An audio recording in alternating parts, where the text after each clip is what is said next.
Hey listeners, Hit the Books podcast is available wherever you get your podcasts, including Apple Music, Spotify, Amazon Music, YouTube, and more. Be sure to tune in each week and like, rate, and subscribe.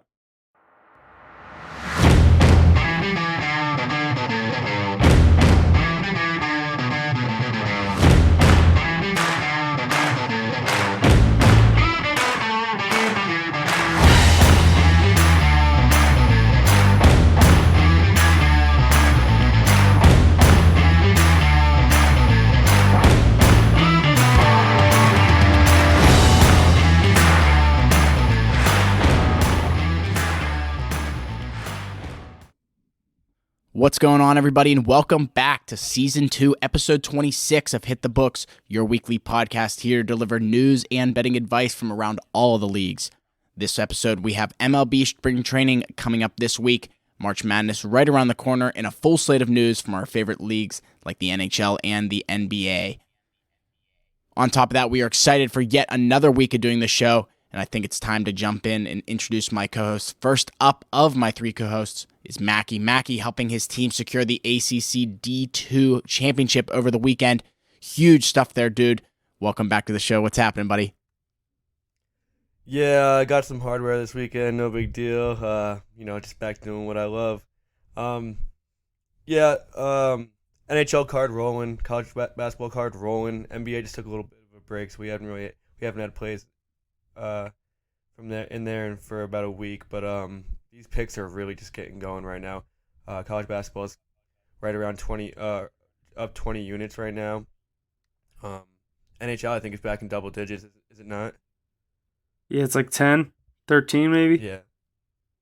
Yeah, so we're really rolling right now. Just keep following that. Other than that, not much going on. What's going on with you guys? Jesse, back to you. Yeah, not much going on with me, Mackie. I appreciate it. Let's shoot over to Huff here next. What's going on, buddy? Nice to see you for another week. Yo, what's going on? Happy to be back. Like we said, another week closer to March Madness as we wind down the month of February and get the NBA back rolling tomorrow night. But like Mackie said, the NHL and NCAA basketball card have been rolling. And as NBA gets off a all-star break, looking to get that one up in the double-digit units with the rest of them. I think that one's sitting around 7.5 or 8 too. So yeah, not much. Had a pretty unreal week gambling. Honestly, had hit a couple crazy parlays over the past couple days. But it's been a great week. Anytime you have success on the books, it's a good week. So, but happy to be back. 17 units, Sunday to Sunday. Yeah, love that. Can't beat that, honestly. Finally, let's finish it up with Ace. The Bruins are still hot. More on that. What's going on, buddy? Yeah, like you said, the Bruins are still the best team in the league. We've been saying it all year. Love to hear that. Love to hear everybody else saying it. So keep saying it whenever you want. But congratulations to Mackie. I think after securing that title on his resume, you can probably put him up there with above Carey Price and Henrik Lundqvist. They've never gotten one. They've never gotten over. Yeah, so he's got one now. You can put that on the resume. Way to be. Also love to hear the daily cards eating still. Like we said, post Super Bowl, now we can lock in on those other sports, and we've been double digits almost all year consistently on both the NHL and NCAA card. And like Huff said, we'll get that NBA one rolling too. So the boys are buzzing right now. Definitely tap in. We got a lot more to come for you. Mackie bringing home the championship for DubV is that, I mean, unarguably got to be one of the best goaltenders in West Virginia hockey history right there. Yeah, Fifth-year senior. I think so. First ring. 5-year career, 5-year career. It's about time I got one. Ring me. Huff, have you heard the rumblings of the number to the rafters at the end of this year?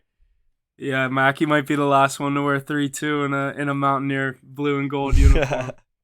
I heard we're paying should for be it. The last one to wear a single 3 would be long-time listener Allison Collins. Definitely shout out to that guy real quick. But without him, Mackie wouldn't be raising that cup. I'll let you tell. Let me tell you. That's true. Shout out 3.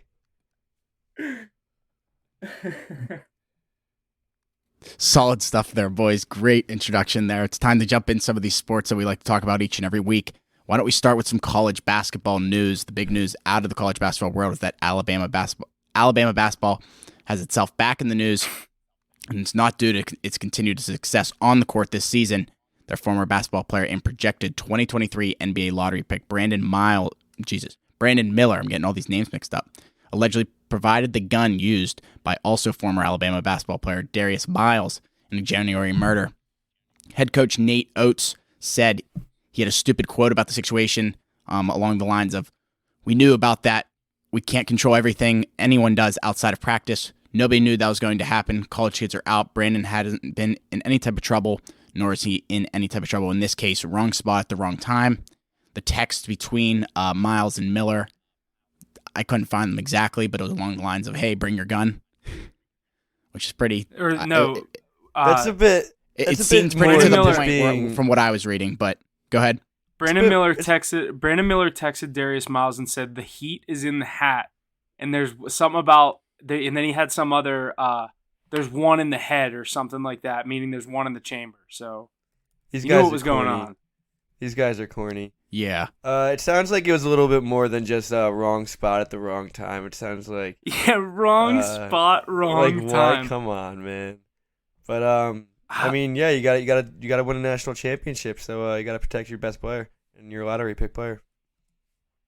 Yeah, this is an ugly scene, I think, for Alabama. Mackie, we were saying before this. I don't know. I think this kind of kills their season. Obviously, we're gonna see what happens because now the NCAA is stepping in on Miller. Obviously, he hasn't been charged with anything criminally with what he has done or said through conversations with him and Darius Miles. But this is definitely an interesting situation that is unfolding. Obviously, more and more as like I said, the past 2 days, this has gotten more throughout the news world and the sports news world. But I'm very interested to see what happens with this because obviously Alabama being the 1 seed, the top dog in college basketball right now. So I'm very interested to see what this does to the rest of their season, pending his suspension, if he gets suspended, the whole thing like that. Ace, go ahead. Yeah, so the crazy thing is, obviously you don't expect to hear something like that. But as more of a casual college basketball follower, really just tailing your guys' picks, which is nice because you guys are on fire. You don't really think of Alabama as a basketball school. So when you see them having a great success like this, it's pretty crazy. But most of the followers out there, like myself, that aren't tapped in every day, make sure you're aware of this. I mean, they're going to go in as a high seed still, because of their play throughout the year. Be wary of these lineups as they go in and seeing who's in and out, not only with this situation, injuries and whatnot too. So just tough scene for Alabama fans, thinking they had something going this year and then this happens. Yeah, they've had enough success on the football field. They don't need a basketball championship. They've had enough success on the football field. Stick to football. Let the other schools have fun on the hardwood. They don't need. I hate that they're good at basketball now too. The last time I think I heard of Alabama basketball, weren't they the team that had a bunch of guys ejected and they played 3-on-5 and Colin Sexton was playing? Colin Sexton. I was gonna say Colin Sexton. Yeah, I remember that. That's the craziest I heard. So hearing they have a great season and then getting it ruined by something like this, you hate to see that. So we'll see how it shakes out, but definitely be wary. That could be an upset waiting to happen come March Madness. Yeah, Mackie, what's are they gonna be a 1 seed in the tournament? I mean, if a lot can happen. If nothing changes, yeah. Yeah, definitely. Yeah. Definitely, yeah. I think they're third overall right now. That'll be interesting. Come down the stretch, we'll see how those lines are looking come time when all this settles. Florida 2.0 right here.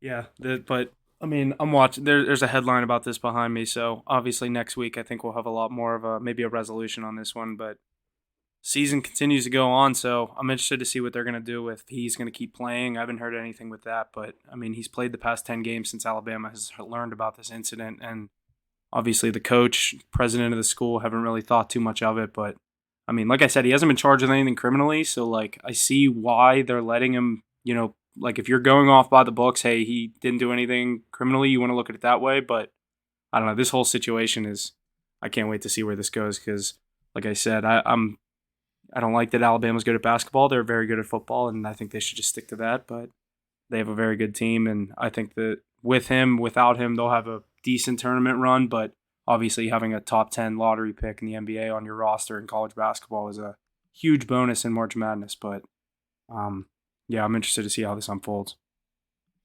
Yeah, one more thing I wanted to touch on. You were mentioning the draft there before we get off of our college basketball notes, and obviously be aware of that 8x8 that we're looking to get going between the boys and get you guys following along. Hopefully some of our followers can get some of their own going. We'll have our brackets as well. That'll be coming in soon when we get those seeds and whatnot. But one thing, I put a note down at the bottom. Did you guys see that? I saw something the other day. I don't know even know if it has any relevance, but Bronny James projected to go to the Magic in one of the latest mock drafts. And you remember when LeBron was in the bubble and he said, if I ever go to the Orlando Magic, then I'm retiring from the NBA. I mean, that would be why a did he funny say situation. that? He doesn't want to play for the Magic. Lemmicky, come on. To live in Orlando. Yeah, I know. I wouldn't think it's that bad either, but I mean, I think I saw that. I did see that, and I saw the quote. I saw someone make the quote. It was like Bronny in a Magic jersey, and then LeBron, and then the quote underneath. Yeah, exactly. I was gonna say you probably saw the same thing, and then I was thinking about that. I'm like, I'm like thinking about the Magic, and like we've taken the Magic a couple times this year. They're like a decent team, but like there's a reason they're picking number 1 overall. I don't know, like LeBron's dying to go there, but also I don't think he's like trying to build a championship team. I think at that point, he's just trying to hoop with his son and maybe make a playoff run and do it exactly what he's doing. But he could still play at that level. So I think Bronny's his stock definitely goes up because you're getting LeBron James with Bronny technically. And we know the LeBron James effect. I mean, he's going to get another free agent there. Someone else is going to go there that is younger than LeBron that will probably take over the team with Bronny when LeBron retires. You know what I mean?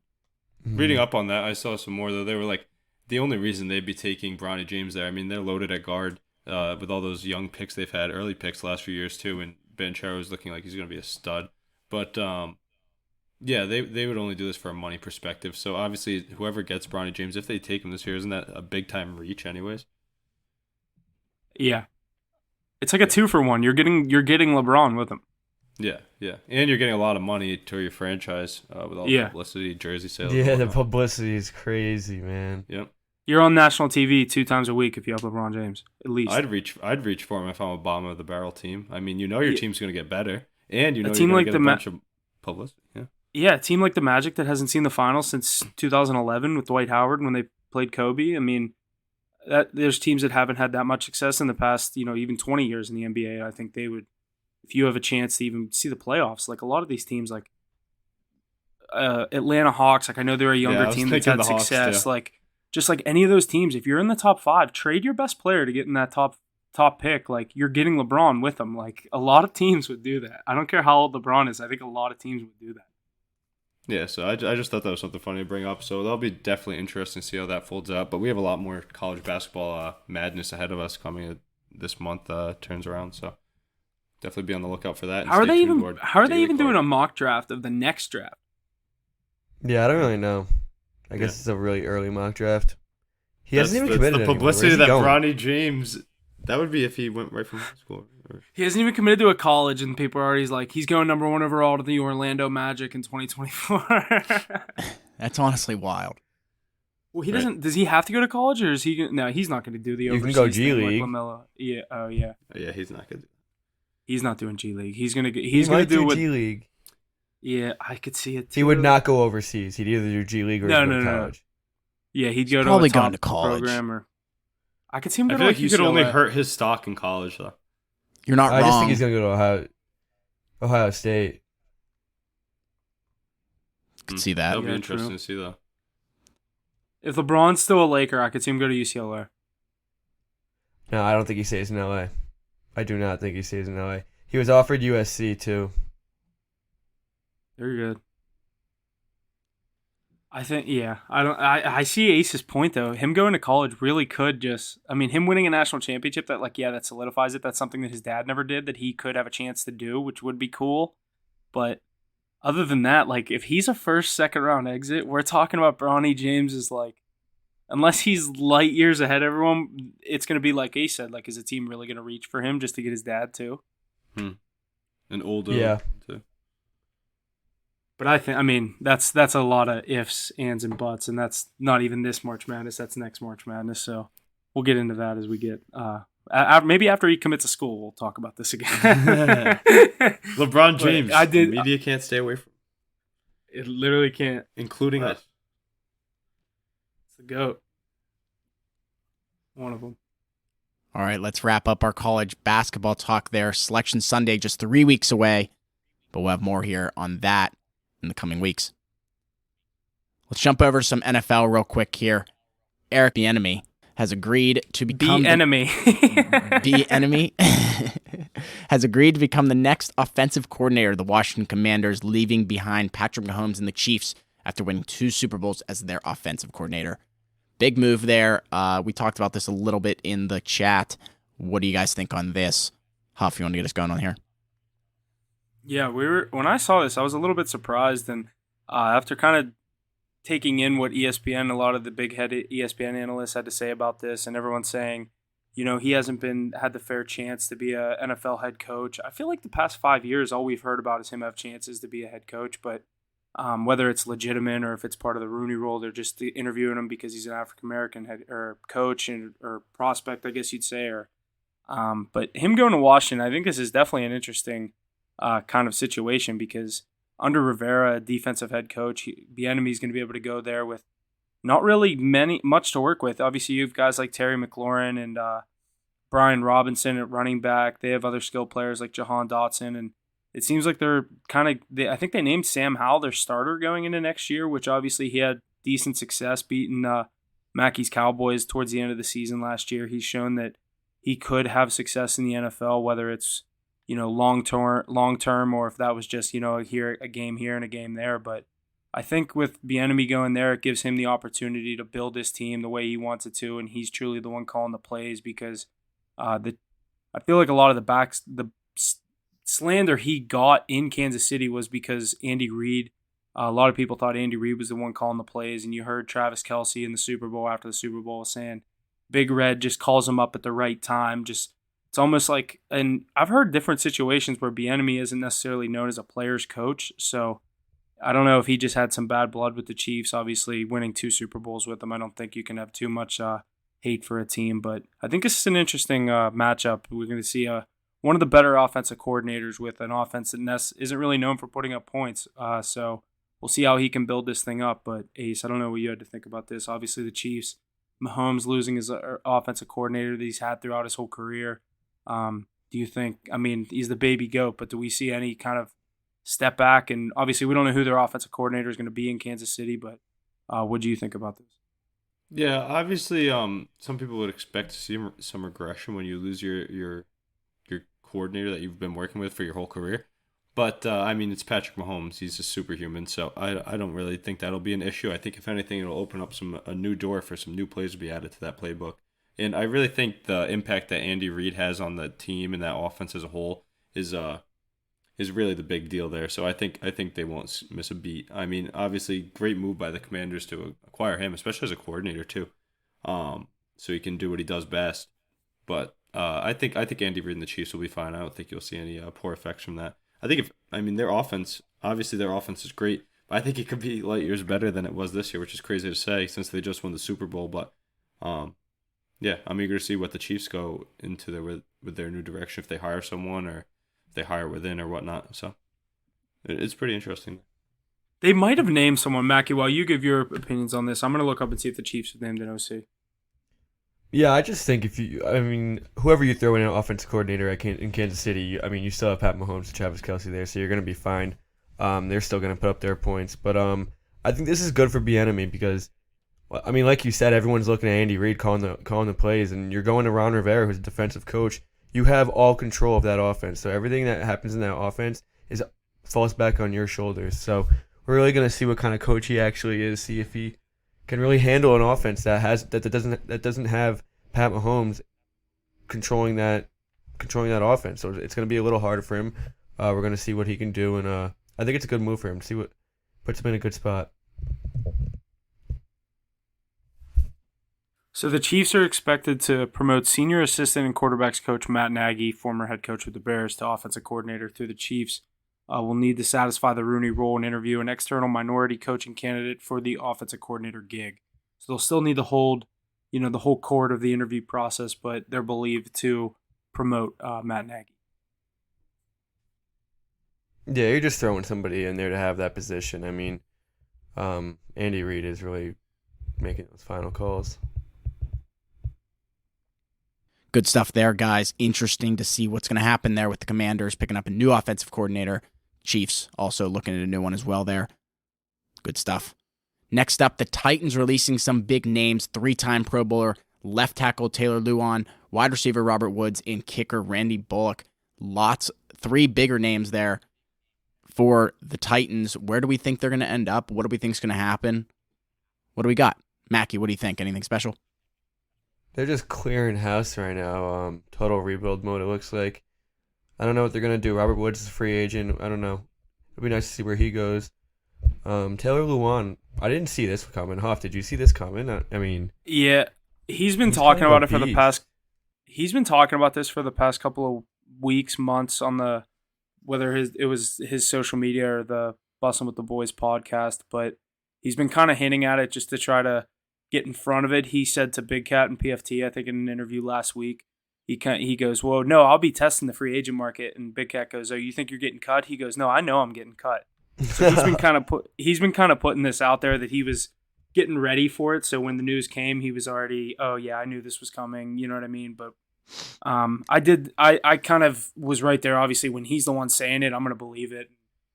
When he kept saying the new general manager in Tennessee, and now you see all these moves that they're making to rebuild their roster, and he wants to get this new general manager wants to get a team that he's built in there, and we have guys like you said, Robert Woods, who was on the Rams, and he's had success. He had a kind of a weird season with the Titans, and we saw his reaction after he was released this morning saying, I'm free. So obviously some bad blood between Woods and the Titans, but Lewan been a left tackle, drafted in the first round by them and been there for the past 9 years. Definitely I'd say one of the most dominant Titans players, him, Derrick Henry over the past, my lifetime, really. Not too many Titans players. When you think of Titans players, I mean, you don't think offensive lineman, defensive lineman, but you think Chris Johnson, Derrick Henry, and guys like that have been there forever. And I think Lewan still has a couple years under him. I'd love to see him in the black and gold. I said that a couple of weeks ago on the pod. And I just think what he has going for him off the field, I think if he's not offered a pretty big bag, I could see him walking away and podcasting full time and doing the Barstool gig full time. But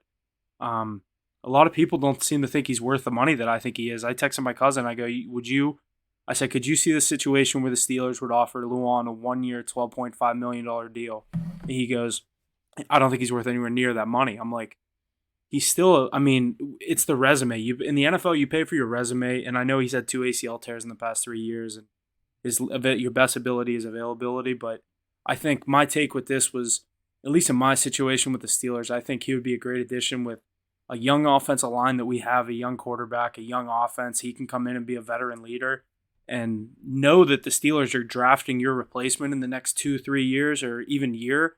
But, you're here for the next year and a half or 2 years, even year, just a guy that the rest of the offensive line can look up to and learn around and say, okay, this guy's been to the Pro Bowl. He's been to the, deep in the playoffs. He's been the best left tackle in the NFL. But I just think it would be a great move for the Steelers. But like I said, I also could see him retire and step away from the game. But I was always a fan of his, and then he's just a super likable dude. Other than that, I could see.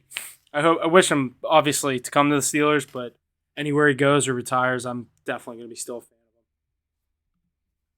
of him. Yeah, Huff. I don't think he's as big of a name as you make him out to be. Cool guy, but I wouldn't be giving him $12.5 million a year. I'll tell you that.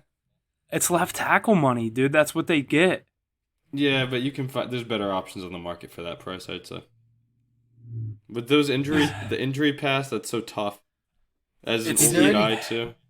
He's already got his name out on social media. You might as well just go to the podcast game. It's where, it's gonna work out for him. I bet I wonder. It's obviously that's such a hard business to put a number on, what someone makes. But him and Will Compton, they have to be killing it. Obviously, Barstool, it's a Barstool podcast, but they have their own whiskey now. They're kind of doing the spin off of the Pink Whitney with Whistle Pig whiskey. They've been killing it, and because if he plays for another team, he's gonna have to leave Nashville. Their podcast is based out of Nashville. The bus is parked in a warehouse in Nashville because Will Compton lives there. Taylor Lewan obviously has talked about how he's wanted to be a Titan for his whole career. So I could see a situation where he steps away and retires a Titan. Good situation for the Tennessee Titans, though. I think it's smart to go through a rebuild there and get rid of the aging pieces that are worth a lot of money. Yeah, They're not making a run anytime soon, especially with the emergence of Trevor Lawrence and those Jaguars and Colts are pretty feisty.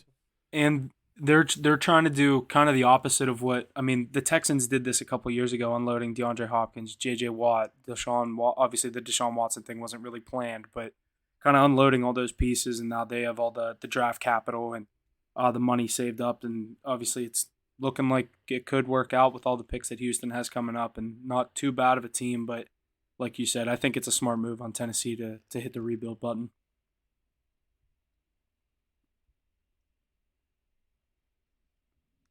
Solid stuff there. One more big name here, Derek Carr. We talked about getting released last week, now a free agent. Where do we think he's going to end up? Where does he have his eyes set? What do we got? What do you guys think?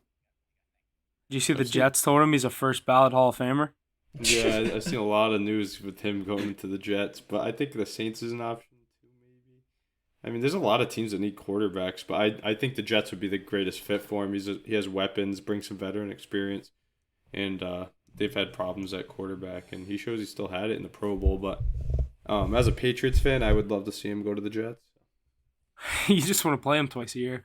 Yeah, but he's honestly not that bad. No, yeah, he's not like the easiest quarterback to play twice a year, but I see what you're saying.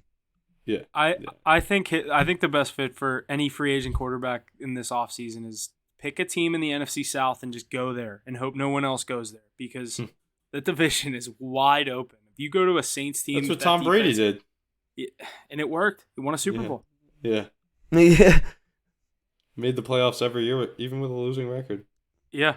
It's like, if I'm a quarterback, Aaron Rodgers, Derek Carr, Lamar with this contract situation.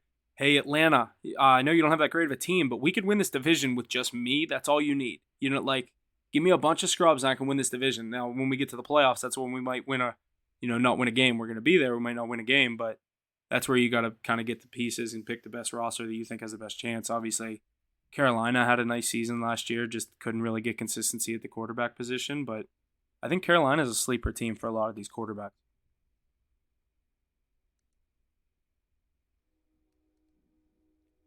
Yes, a lot of big names here up for grabs here in the free agency of the NFL. So lots more to look forward to as the weeks come here in the offseason.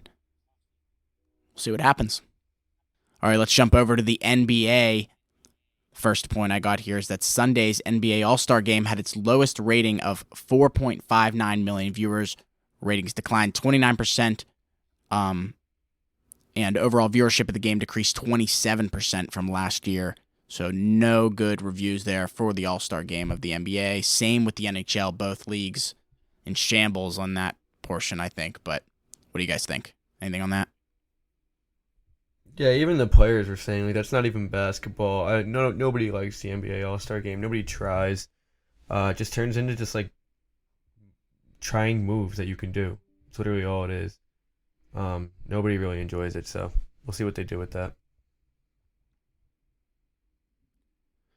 Next up, after finalizing a contract buyout with the Jazz, 9-time All-Star guard Russell Westbrook plans to sign with the Los Angeles Clippers, his agent announced this week. What do you think?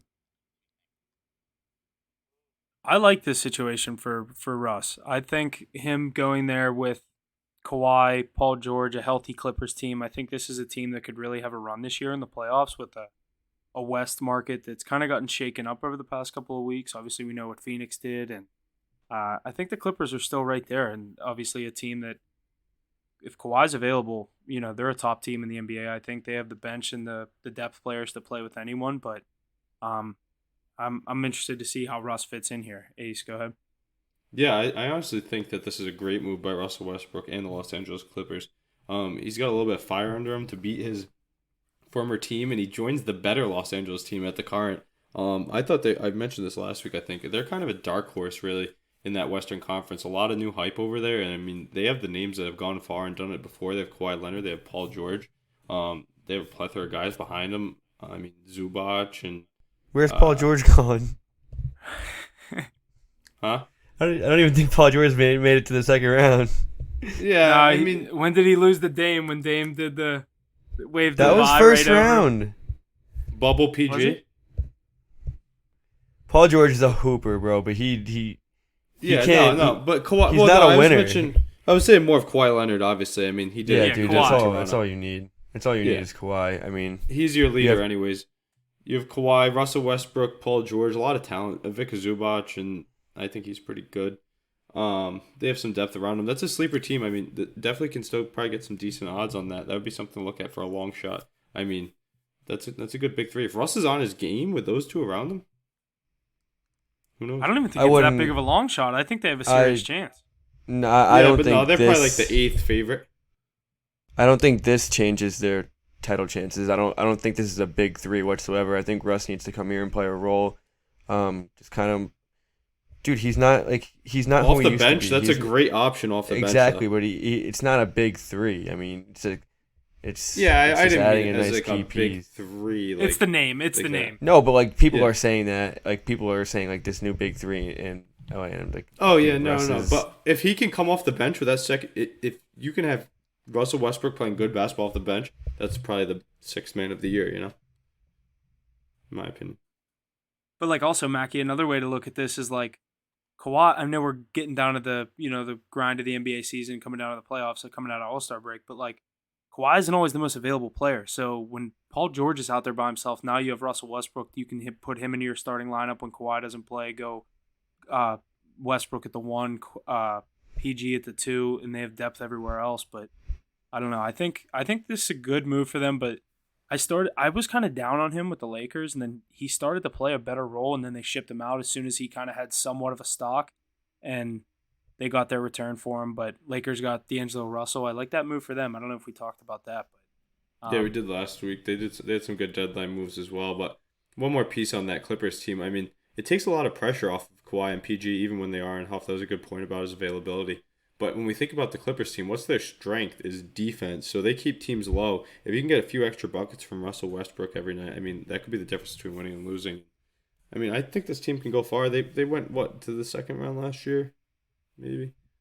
Westbrook's a defensive liability, and they lost to the Mavericks last year. Yeah, no, but the Clippers as a whole, their team is defensive powerhouse. So if you can add someone that can get buckets now, I mean, that's where they struggled in the past, was their depth off the bench and scoring, I would say. Yeah, we'll see what you can do. I don't think this changes this Clippers team's chances. I think they're definitely they were a sleeper before, and they're still a sleeper. Mackey's staying asleep. Who do you like more? I like the Clippers. I think they've been a sleeper team. I think they've been one of the more valuable teams to make a run at this championship, just because you have Kawhi and he can do whatever he wants. But I don't think this addition changes anything whatsoever. That makes sense. Who do you like further down the stretch run? That Kyrie and Luka duo, or this Clippers team? I'd go Kyrie and Luka, just because we saw it last year without Kyrie, and Luka still beat them. So you add Kyrie to that. That'd be interesting. That'd be a good series. It literally happened last year. They beat Luka tore them apart. Yeah, Luka. That was the game when Luka hit that crazy buzzer beater. That was so sick. Dude, I think they beat him by 40 in Game 7. Yeah, I just remember the Luka buzzer beater. That's the only game I remember. Yeah, I don't know. Maybe they do something a little different this year. Kawhi's playing a little more than he is this year than he did last year. I don't know. We'll see. I think definitely runs through Phoenix though. Gotta get by KD.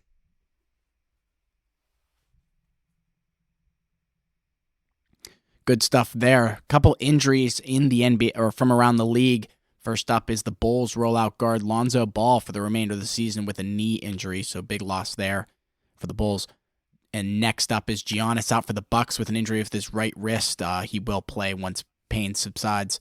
Not sure when that will be. I don't think it'll be too long, but no timeline that I saw. Any thoughts on that? Lonzo's I was gonna say that's the NBA. If Lonzo, his season. Go ahead. No, I just think Lonzo's career is coming to a really big. I don't even know what to call it. Just like a complete an abrupt halt. Yeah, I mean, he just can't stay healthy. It's this knee. It's his knee problems. And I don't know what are you gonna do about that. You can't really play basketball if you don't have knees. They're definitely the most important thing. Can't argue with that. Yeah. Can't argue with that, Mackie. You're right. But yeah, Giannis will be back for the playoffs. Nothing to worry about, Giannis. I mean, it's just something to say. Alrighty, next up is two-time NBA champion Kevin Love is joining the Miami Heat after being waived by the Cavs this past week. Can Miami make a run in the playoffs or in this year's NBA playoffs with an ad like this? I love Kevin Love. I was biased. I'm the one that threw this in there. I like him as a Timberwolves, as a Cav. I've kind of followed him. He's always been a player that I rooted for. I like this addition for the Heat. If another just bench player, throw him in at certain times you need a defensive stop or a big shot, couple points, a rebound. Kevin Love's always been able to do it all. I mean, he hasn't really played much this season, but I don't know. I like this addition for the Heat. Yeah, it's a nice little defensive piece, but I think the Cavs are better. So I don't know why you're going from. I agree. I don't know. They are better. Just a little weird to me. Yeah, I think it was a contract money thing, but I obviously any team. Like I said, I like him as a player, but I think him in Miami. I think this would be a good new look for him. Yeah, definitely. Alrighty, great stuff there out of the NBA, boys. Lots to look forward to here as the playoffs are approaching in the next few months. But let's jump over to our next league, the NHL. The first point I have here is out of the ACHA, actually. The NC State Ice Pack dominated the UNC Tar Heels with a 7-3 win in the first ever Frozen Finley game at Carter Finley Stadium on Monday, February 20th. Over 24,000 fans packed the lower and upper decks of Carter Finley Stadium to experience a once-in-a-lifetime outdoor hockey rivalry showdown, smashing the all-time ACHA attendance record. Attendance for the game was higher than the attendance for this year's Frozen Fenway games, which featured 2 NCAA D1 games combined. So very, very big news there for the ACHA. Lots of good stuff. 24,000 fans in that stadium. That's honestly insane. What do you guys think? We said it, Carolina people just love hockey, and this is a prime example of it. A club hockey game. 3 club hockey players in this podcast. Mackie, Ace, could you imagine playing in an outdoor game for 24,000 people at WVU? WVU, North Carolina, I played this team insane. this year, and they just sat in front of 24. They just played in front of 24,000 people. It's cool. I mean, ACHA hockey has come so long, even from 3 years ago. I was talking to Addison about this a little earlier. Dude, ACHA hockey is real hockey now. It's got the level of hockey has gotten 10 times better. Everyone's getting more engaged. More people know about it. People coming right out of high school. When I first came out of high school, I didn't even know what ACHA was. And then I came here, just started playing club hockey, and obviously it's become a huge part of my college career. But it's just becoming so big now, and everyone knows about it. They're just drawing so many crowds, especially in Carolina. That's sick, dude. 24,000 fans. I mean, these kids are literally just getting drunk 4 days out of the week, and then they're going to play in front of 24,000 people. I mean, that's so sick. Those are good teams. Yeah. I mean, their history has shown. I mean, NC State's really been putting on a show in the ACHA for years now. I think I saw something not this year though. 6 titles though, or something like that in the ACC themselves. So they've been building that program well, and I think they've been advertising this. I remember rumblings of this when we were back when I was still playing there, and it finally came true. So that was nice to see. But I think I saw something on Twitter today. There was someone from the Maine Black Bears, UMaine, NCAA D1 team that transferred onto the UNC team. NC State or UNC? No, on UNC. I played against him earlier in the season. Yeah. How good was he? He was the NCAA. I mean, he was good. He was a defenseman. He was I mean, he had the skill and everything. Definitely seemed a little washed. I don't think he got a lot of PT up there at Maine playing D1 hockey, but I mean, kid was good at hockey. Dude, there's a few kids that do that now. These kids are good at hockey. These kids played some really good hockey. It's not Yeah, it's great to see. I mean, as the game continues to grow, we know there's a lot of room for the college hockey to grow, and some of these bigger name schools will be starting to get more NCAA teams out of the ACHA realm. So it's great to see it coming a long way. Great to see the turnout for that event for sure. Yeah, and like you both said, I don't think it would be crazy to start seeing. I know it's a big step, but whether it's more just the draft pick or the signing, I could see ACHA in the next 5 to 10 years have a couple more guys in the big show in the league.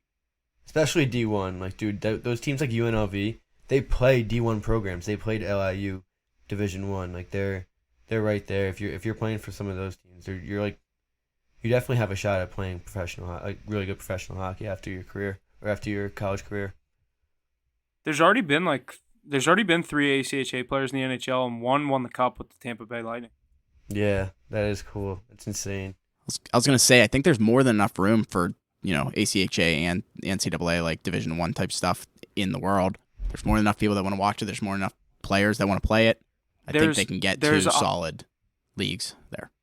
There's probably 100 times more teams in the ACHA than there is NCAA D1 or D3 combined. Yeah. So that's another thing. I don't know. It works. I like it. These 2 teams play like 5 times a year, and then they play each other on Friday in regionals too. That's crazy. Jeez. How do you get drawn against each other in regionals after playing each other? I mean, they just played Monday. Now they're playing again Friday. That is wild. Alrighty, this is sick. Let's move into some news for the NHL. Some trades that we have coming up here. Maple Leafs acquire forward Ryan O'Reilly and Noel Asciari in a 3-team deal with the St. Louis Blues and the Minnesota Wild, as well as the Maple Leafs there. Blues gave up, looks like 2 players and 3 picks. Or sorry, the Blues got 2 players, 3 picks. The Wilds got a pick here in 2025. Lots of moving around there in that 3-team deal. Lots of good stuff there. O'Reilly had his first career hat trick as a member of the Leafs on Tuesday night against the Sabres. Could this addition help the Leafs? What do you guys think? I think that's a great move by the Toronto Maple Leafs. I mean, a team that can't really get over the hump in the playoffs when it's go time. Really, the season flips there. It's a whole different game. I mean, Ryan O'Reilly led his team to a Stanley Cup victory over my Boston Bruins in a hard-fought 7-game series. So he has the championship pedigree to come in. Kind of like, I mean, Tavares didn't have winning under his belt, but veteran experience too. Depth at a price. We saw the price they paid, but I think it's well worth it. They think that they have a run at the Cup this year, especially after a great season they put together. And then I think I put a note in there for you guys. I was unsure if you saw it or not. That line combined for 13 points the other night. I mean, he's playing with Mitch Marner and John Tavares. That's insane. As your second line in Toronto. So, and they got Noel Acciari too. I mean, it's another depth piece. Grinder on the 4th line. He's been to those playoffs. So lost to Ryan O'Reilly in the Stanley Cup Finals. Rhode Island guy too. Pretty cool. Shout out Rhode Island. But great move on the Toronto Maple Leafs part, in my opinion. I agree. And the depth that they have now in the middle of the ice with, like you said, their first and second lines are just so gross, and they don't have the greatest blue line in the NHL or let alone in the East. But I think the scoring that they're capable of doing on any given night, Matthews, Marner, O'Reilly, Tavares. I heard they were talking about sliding Tavares over to the wing and moving O'Reilly up to the second line center. That'd be obviously another scary line, like you said, a very veteran line that's been there, done that. I think it's a good move for the Leafs. So I'm interested to see what they can do. Obviously, Austin Matthews having the year that he's having. But like you said, it's always come down to them in the playoffs and what they're capable of doing and if they can get out of the first round. But if I'm like a Tampa Bay or a team like that that's going to see Toronto in the playoffs, this move does scare me. I still don't think that's enough to get them past the second round. I think they do get past the first round for the first time this year. I think that the Tampa Bay Lightning they have championship pedigree and all that, but they're a weaker team than they have been in years past. I thought last year they were going to fall off a bit, but I think this year they fall off a bit more, losing some guys like Palat and the whole rest of them. I mean, Gord. There's a lot of other guys out there that they've lost, especially along that blue line too. Just their depth is going down. There's so many scoring pieces on the Maple Leafs. I think it's going to be a great series. Again, Toronto, Tampa Bay, we get that every year, it seems like. But I do think that they have enough to get past, but still the goaltending issues scare me. Good stuff there, boys. What about some of these other players that are possibly up for grabs here at the end of this season before the trade deadline? Patrick Kane, Timo Meier, Jacob Chekherin, Matt Duchene. Yeah, I mean, those are some big names on the market, and we've been seeing them get scratched. I know they scratched Chikrin for the last few weeks. A lot of rumors of him going around. my Bruins were involved with him. Patrick Kane, I mean, that we've been beating that drum for over a year now, and there's still no move made. I saw he wants to go to the Rangers now, especially after seeing Tarasenko get freed. But I don't know. That's a heavy price to pay for Kaner, but it'd be interesting to see where he would go. That'd be an immediate impact, especially for this season and somebody's playoff hopes. But Duchesne, another guy that's been on a lot of teams that have gone the distance. I don't think he's gotten a cup yet. I think he led his Nashville Predators to the Stanley Cup and lost a few years back, if I'm not mistaken. Yeah, he was there. Him and James Neal. Was it to the Penguins? Yeah, him and James Neal lost to the Pens. Yeah, so Duchesne, I mean, that's another great guy you can add, veteran leadership and scoring at depth. So I have a feeling a lot of these guys will be on the move, and we'll see where. Timo Meier, he's one of the younger guys, star on the market, but we know the Sharks are sellers all the time. So I saw rumors of him going to Carolina. That would be pretty nuts. But we know it's going to be one of these contenders that's going after these pieces. It's just who's willing up to give up those valid assets, you know. I saw also shakeups of Patrick Kane to the Dallas Stars because the West is kind of a wide open conference this year, and the East is going to be such a battle. I could see him want to go to a Western Conference team. I think I Dallas saw Edmonton. I just can't imagine him wanting to live in Edmonton, but obviously, yeah, I know McDavid. Yeah, I think Timo Meier definitely gets dealt. It matters where he. Looking at New Jersey. New Jersey needs to do something if they want to beat the Rangers in that first round. It's looking like. Is he from Jersey? Play. Why does he keep getting tied to Jersey so much? He's not even American, is he? No, he's not. He's from like Germany, Europe. Maybe. No, I think he's definitely European. I don't know. That was his first spot, and that's who needs to make a move, and this is one of the biggest free agents. So, I mean that Devils team, I am not scared to play them in the first round at all. I'm not either. So. I don't know. They got to do something. I think that they should definitely go after him at least. I don't know. Patty Kane, I could see him not getting dealt. There's just so much going on around him. I don't know. They're not going to find anything. It'd be such a letdown if he doesn't get dealt. It's going to happen. I mean, this is how it goes. I'm telling you, I think he's going to the Rangers. They'd have to be giving up. They definitely have pieces to give it up. But I mean, I think their big. This is the year to do it. No, we have to like send splashes with Tarasenko. We have to like send a guy down and then like clear another guy, and then we have the space for it. Mackie, that's what the Bruins have too. You have to jump through hoops to get the guys you want. So it's going to be depth. I mean, that's why I was surprised they already got that Tarasenko deal done. I don't think they're going to do anything else too big. Maybe they acquire some bottom six guys, but the Bruins, same thing. I don't think people said Chychrun for us. I mean, I don't think a lot of these big names are getting moved to. I keep seeing Chychrun to the. I keep seeing Chychrun to the Kings. The Kings? Yeah, I saw that too, actually, today. I saw that too. I mean, the Kings are in win-now mode. They have a lot of assets, actually. A lot of young guys on that team after a few years of terrible play. But it'll be interesting to see. I'm hoping within the next week or two, as the trade deadline comes about, we have some more news to report upon for the pod. So that'll definitely impact all these races coming down the wire. Lots of news coming down to the trade deadline here, just 9 days away. So keep an eye on that here next week on our podcast. I assume lots of news here in the coming days of the deadline. Let's jump into some standings here. Go over some of these teams here in the NHL, the Eastern Conference, in that Atlantic Division. The Bruins still taking the top there with 91 points, followed by Toronto with 78, Tampa Bay with 75, and the Panthers behind them with 64. The Bruins have a commanding lead there in the Atlantic Division. Ace, what do we think? Yeah, I think they were tying the record for the fastest team to 90 points in a season with the 79-80 Flyers. So that's pretty cool to see. All these accolades are great, but I'm just happy they're continuing their success and they don't hit a little slump. I want them to keep streaking going into the playoffs and playing some good hockey. I mean, healthy too, so that's great.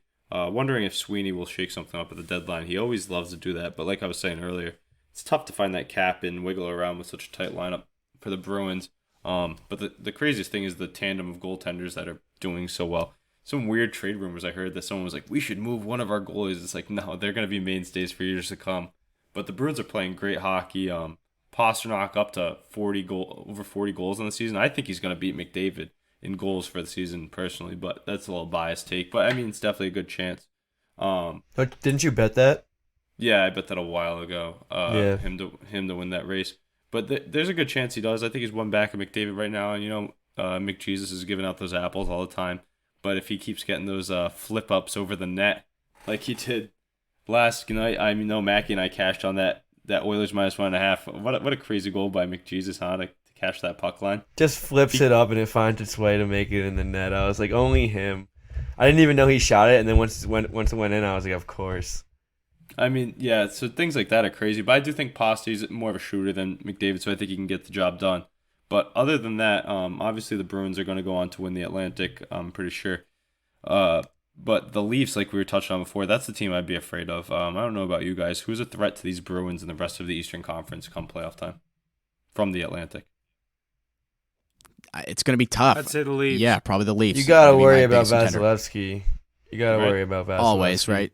I don't know. I don't think your biggest contender is coming out of the Atlantic. I think you'd have to worry more about the Canes and maybe the Rangers. I don't know. Rangers have fallen off a little recently. They're on a 2-game slide right now. But, dude, I mean, you really don't have to worry about anyone right now. If you play your game, we saw you guys slide 3 games before the All-Star game or All-Star break. I thought maybe they can come back down to earth a little, and you just picked it right back up right after the All-Star break. Like you didn't skip a beat. So I don't know. This team, I think their only competition is really just beating themselves. Yeah, and the injury bug. We saw Jake DeBrusk finally come back to the lineup after the Winter Classic, and he's injected some life into the power play. I think it was 0 for 17 on that skid, I heard.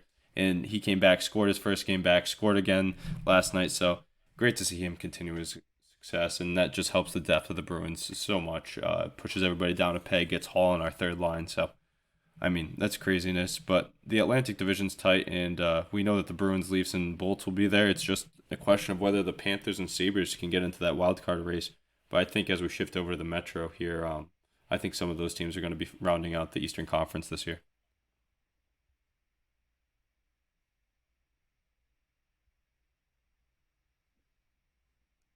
Yeah, good stuff there out of the Atlantic Division. I wanted to add, I think right now is the best time for some of these teams to be taking a skid, like you said, Mackie, with the Rangers on a 2-game skid there, because after the trade deadline, it's then now, time to hit it. So if there's a time to take a hit, I think now's the time.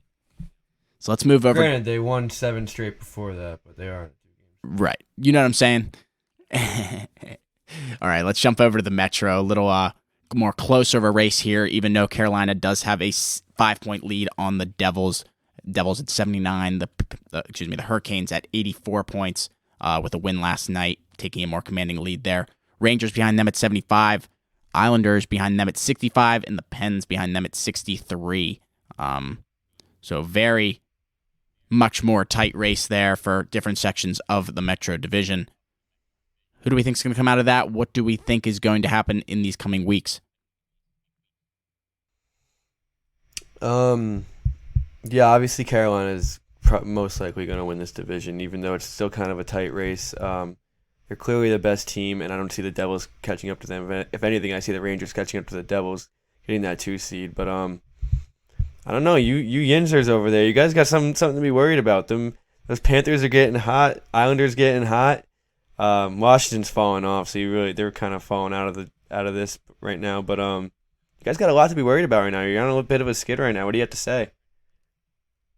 I think getting Jari back helps. Obviously, he didn't win his first game back against the Islanders the other night. I had the Penguins. I think we had a -1 on the card, but I think getting Jari back is a big addition. And obviously, I think who's our next game tomorrow? Edmonton's coming, big game tomorrow night against McDavid on our home ice, and I think it starts tomorrow night. You get Jari tomorrow night. If he gets a win under his belt, I think Penguins can get under a nice little win streak. But it starts with the first one. You got a big one tomorrow night, I think. Obviously, the race we're in right now with the Islanders, and honestly, you guys are kind of, like you said, ahead more with the Devils and the Hurricanes kind of sitting up above themselves. But I said this Islanders team, they just picked up 2 wins on us. Those were 2 of the biggest losses of the season for us because it totally flipped the standings. We had 2 points on them. Now we're down 2 points on them. But like I said, tomorrow night's a big game for the Penguins. Huff, I mean, the tough thing is those teams are making splashes at the deadline. The Pens have yet to do anything. Do you think there's any room for Pittsburgh to make a move here? There's tons of room, but our GM's an idiot. I don't know why they didn't make any moves or aren't really in talks to make any moves. They're kind of playing and are sitting stagnant where they're at, and I don't know if they're seeing the same standings that I'm seeing, but I'm looking at the same situation you guys are, and we're kind of a bubble playoff team right now. And if I'm, Lemieux or Hextall, any of these guys high up in the Penguins front office, and I'm saying, okay, this core has won 3 cups and 2 in the past, however many years, 6 years, and I mean, you gotta make an addition here, but it's not looking like we're gonna get anything. And if we do, it might be a kind of a minor move, like the Penguins like to do. But Ace, go ahead. Yeah, I mean, the thing you have to think about here is, though, even though obviously you want to make a run every year, the Penguins front office are like a lot of teams looking at their assets and looking at the future. I mean, maybe they think even a move at the deadline doesn't put them over the top. They are just what they are, a bubble team and nothing more. I mean, obviously anybody can get in and make a run at the cup, but maybe they're not looking at themselves as a cup contender and they really want to hold on to those pieces for the future because you don't know what's going to come after Letang, Malkin, and Crosby. Yeah, I know what you mean. You look at the team that we're competing with in the Islanders, and they just went and got Horvat, who had, I think, 3 points against us in the last 2 games. The tough thing is, why are you re-signing all of these veterans if you're not going to make moves at the deadline to make runs? You can't have it both ways. It's got to be one way or the other. And the Penguins used to be that team to go out and get the big guy at the deadline. Remember, years ago, we went out and got a Ginla at the deadline, and then Neal the year before. And it was like we always went and got that goal scorer at the deadline. We're like, oh, shit, is this the Penguins' year? Is this the Penguins' year? I mean, at least we always did because, I'm from here. That's my team. But, like, they used to go out and get all these big guys, and it seems like the past couple of years they haven't really done too much in the trade deadline or big, really free agency market, big name idea. Like you said, they re-signed all these veterans. Like, we got Jeff Carter locked up for like 2 more years. It's the last thing I want. Yeah, that'll be interesting to see. I think the Washington Capitals are definitely a team to keep your eyes on too. I know that they've been falling a bit, but they're getting healthy, and Tom Wilson's playing good hockey again now out of the break. I mean, definitely not a team to sleep on. I know Ovechkin's out right now, but when he's back and they have everybody, he's coming back today. He's on a plane back from Russia today. I don't know if he's playing tonight. He was flying back. No, today. He's not playing tonight. They're not playing tonight either, are they? They're not. They don't play tonight. They said he'll be back at the end of the week, so maybe his next game. So when they get back, they'll be good. I think. Yeah, they're on a 5-game skid right now. They haven't won since he left. Yeah, makes sense. All right, let's go around the horn with who we think are our best wildcard team, or two wildcard teams to come out of the Eastern Conference. Mackie, let's start off with you. What do you think? Yeah, I mean, this race is so tight. Right now you have at least 5-6 teams that can easily get in. I'm going to go with Florida as the first wild card. I just think this team had a slow start. They're one of the most talented rosters in the NHL, and I think they're going to really find their stride here. And I'm going to go with the Red Wings as the second seed. A little biased here. I do really like this team, and I've been riding them all year. But, dude, this team is just incredible. They're valued at plus money almost every single night against contenders that they should not be plus money against. They were plus 130 last night against a very injured Caps team. I cashed on that off card, but I really like this team. I like this young team down the stretch. Husso's playing incredible hockey in the pipes, and I just really think this team could find that second wild card spot. Obviously, you're going to get dealt the Bruins in the first round and get cocked in 8 days, but it'll be nice to get that playoff experience in for those young players. I think Pittsburgh sits at that first spot out, and then Islanders right after that, and then Caps after that. Very interesting, Mackie. I like it. I could see it. Who's next? Ace, you want to go next? Yeah, I agree with you, Mackie. Mackie, I agree with you on those Florida Panthers. I really think they're going to get there. I don't think they're going to get the 7th seed. I feel like they're going to end up with the 8, and they're going to draw the Bruins in the first round. That's one of the toughest matchups you can get if you're the Boston Bruins. I mean, Mackie, I agree with you right there. That's a great Florida Panthers team. They have a lot of talent. I mean, they went to the playoffs last year. I think they got beat in the first round. They won the President's Trophy last year. Yeah, they got beat in the first round, I believe, though, right? Beat Caps first round. They got beat by Tampa. They lost in the Battle of Florida. Florida, yeah. 4-0. But yeah, I think they definitely get there, and they'll give whoever they play trouble, at least a longer series.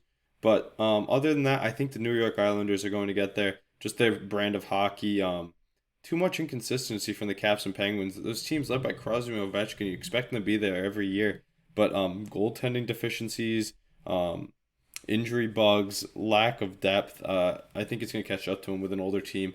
I think the Isles are the ones that made the move to get to this spot, and they've made it year in and year out. Past few years, maybe not last year, but they went pretty deep a few years ago against the Tampa Bay Lightning to the Eastern Conference Finals, Game 7. So they know what it takes. As long as that Barzal injury isn't too bad, I think that they can get there with Sorokin. Goaltending is such an important part of hockey, and their coaching staff too. I'm going to go with the Isles and the Cats to get my bubble teams in the East.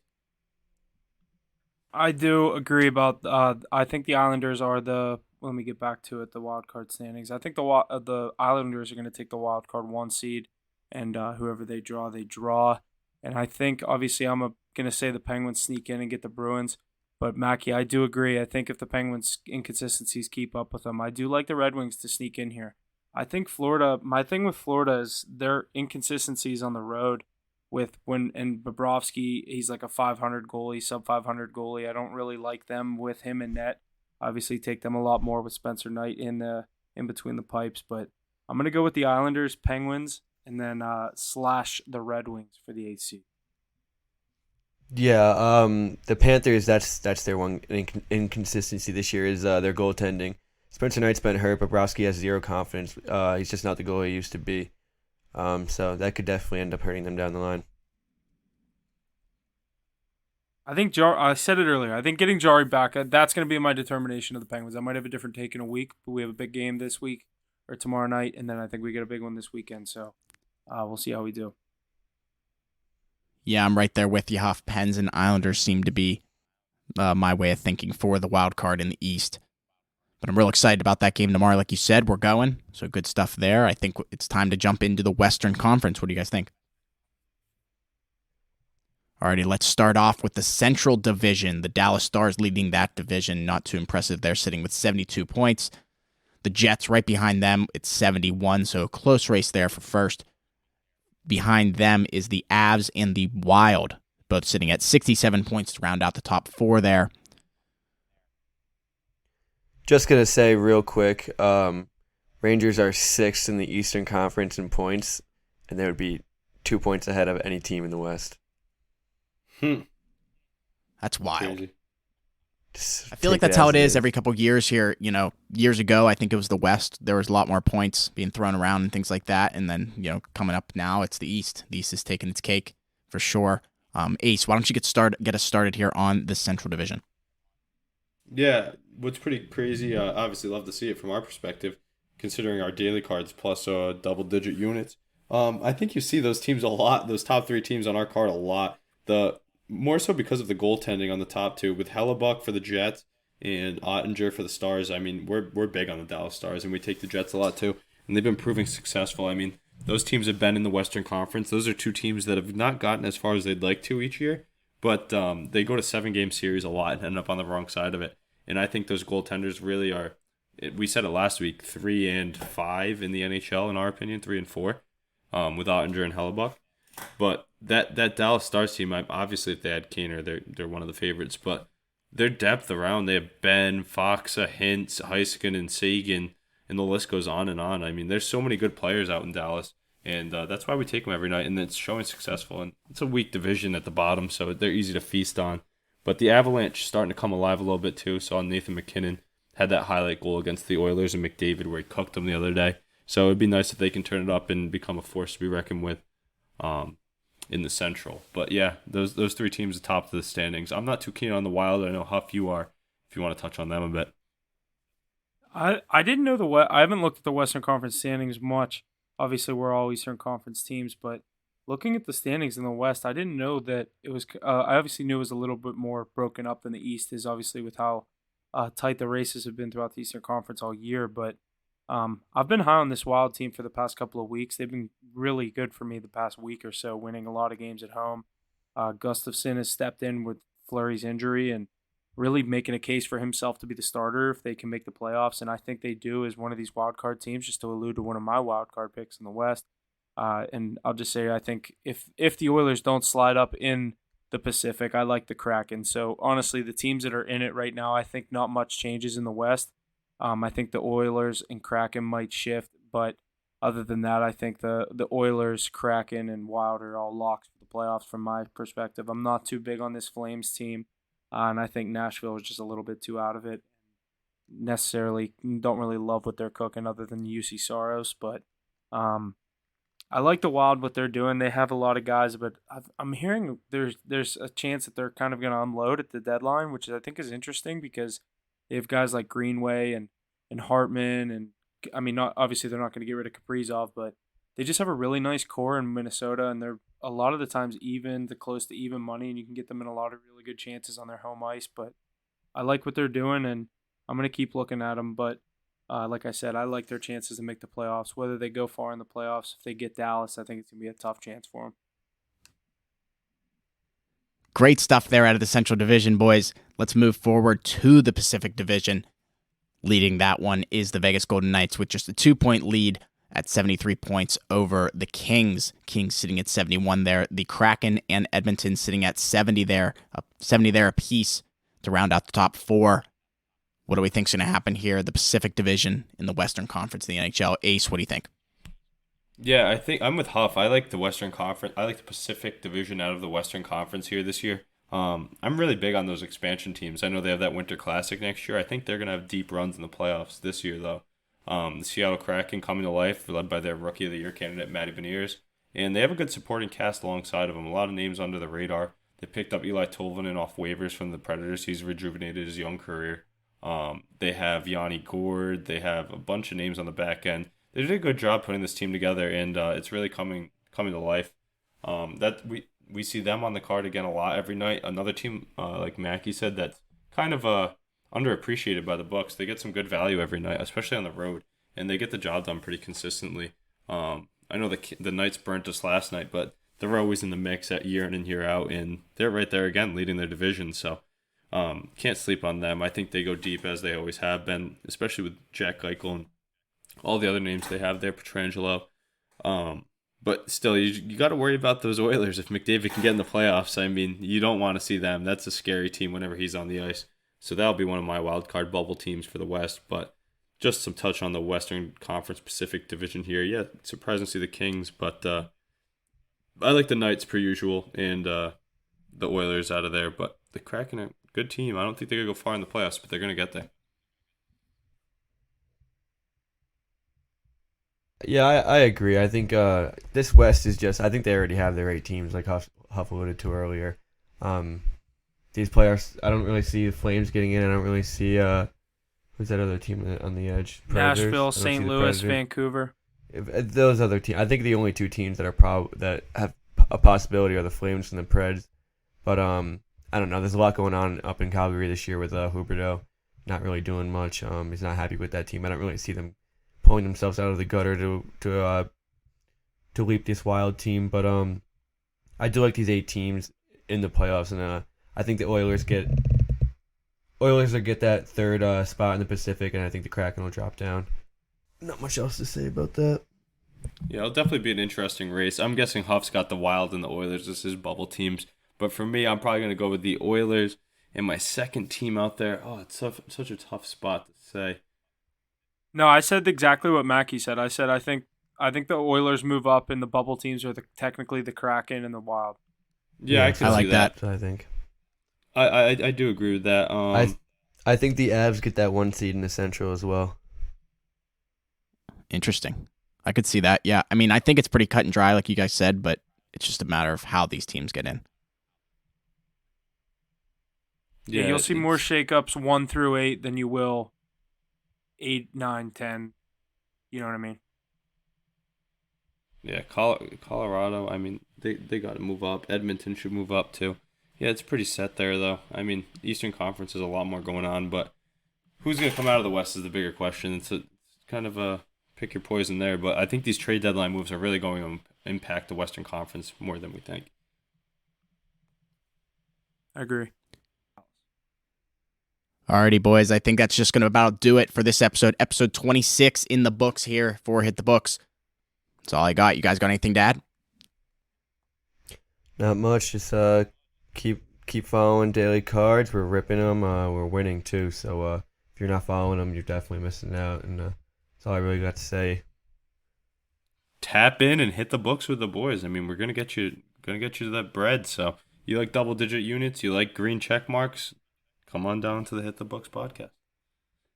Couldn't have said it better myself. It's going to do it. Thanks for listening. We'll see you guys next week. And that's going to do it for us on this episode of Hit the Books. Thank you to everyone who tunes in each and every week. Without you, we wouldn't be able to do what we do here. So please like, share, and subscribe wherever you can. And don't forget to check us out on Facebook, Instagram, and Twitter for our plays each and every night in the NHL, NFL, MLB, NBA, college basketball, and college football. Thank you again, and see you next week.